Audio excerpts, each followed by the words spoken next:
Hallucinations. That's the topic of the morning. Good Sunday morning to you. Drinking my coffee. I'm not from Idaho, but I've made a couple really good work trips out there. Anybody from Boise? Love your city. Big time distraction. I guess I'm distracting myself from the caregiving world today. It's a ball cap morning, and I'm on my porch drinking my coffee and going to see if anybody's got any information on hallucinations. So I'm talking to all my caregivers out there. Specifically looking for spinal cord injury caregivers. Hopefully this will get out there to those folks as well. I did a series the last few days of Cliff's last hospital stay. He'd been out of the hospital for, 5 months or so, and ended up having to go back in there for an infection. He is a T7 paraplegic. If you've just found me, I'm Lynn. I am a mom of 4 and wife of a paraplegic husband. He requires 24/7 care. He's 60 years old, and he played football in high school and some other sports and blew out his shoulders. And he fell when he was 55. We're coming up on the 5-year anniversary in April. And it's funny how you don't really want to celebrate those things, but you kind of do. First couple years are so rough. And then you get into a little bit of a groove. And since we've gotten into a groove, I've decided it's time to share my story and help others. And I hope by asking questions and sharing what we're going through, somebody will stumble upon some of these videos and maybe get some answers or figure out some more questions to ask their physicians. We were pretty frustrated this last trip because it feels like, and I've seen several TikToks on this and Instagram posts and YouTubes. It seems like you get to the point when you have a chronic condition from an injury or you're just in bad shape from whatever's going on.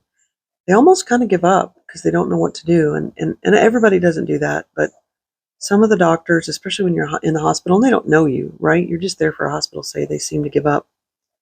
But that's a long digression to get back to hallucinations. Cliff doesn't take any narcotics at home. He manages his pain with muscle relaxer. See, I hadn't had enough of this. Hold on. With muscle relaxer. And he takes 2 different kinds. And when we went to Shepherd, we've been to their pain clinic and he's had injections and things like that. And that seems to help for a little while. They prescribe things a little different than some places do. They have an interesting cocktail of drugs. One of them happens to be naltrexone. It's a drug to help people lose weight in some cases and to get off addictions like alcohol or opioids or whatever. And look this up, low dose naltrexone. The regular dose is 50 and he takes 4.5. It has to be compounded at the pharmacy. And that seemed to be a game changer. A week or 2 after he started taking that, he takes it every night.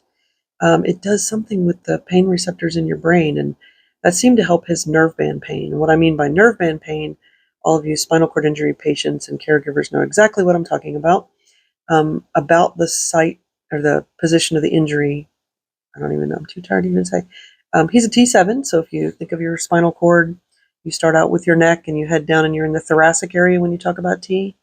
Then lumbar is below that, sacrum, and then coccyx, if I said that right. So his injury is T7 in the thoracic region. And I should have looked this up before. I think there's 14 thoracic vertebrae, maybe 12. Correct me if I'm wrong. I'm an IT person, not a medical person. So he's about in the middle.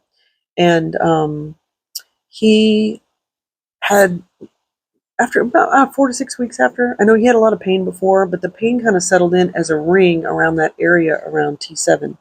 And that was his nerve band pain. And he described it as barbed wire, somebody twisting barbed wire around his belly. So it was amazing relief when we finally figured out this combination of medicines to help that. And it took several months, probably more than a year. So he's on a lot of medications, and the combination of that is what helps that severe pain. So long story longer, I guess. He takes 2 different kinds of muscle relaxers. One of them seems to help with the itching that he's itching sensation he gets from being a spinal cord injury patient. That's baclofen.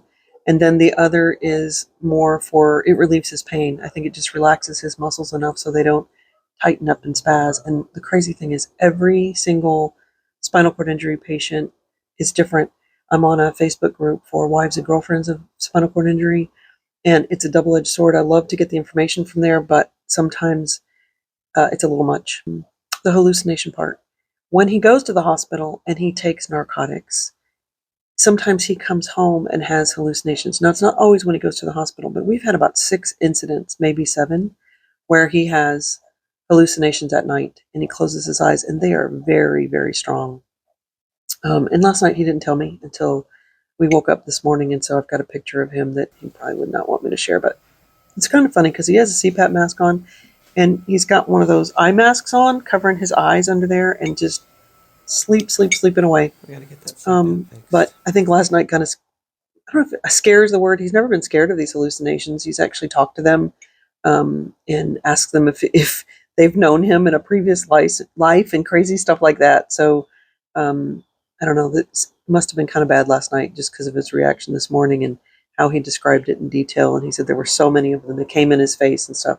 So if anybody has any idea or any similar situations, please DM me or put it in the comments or share this video.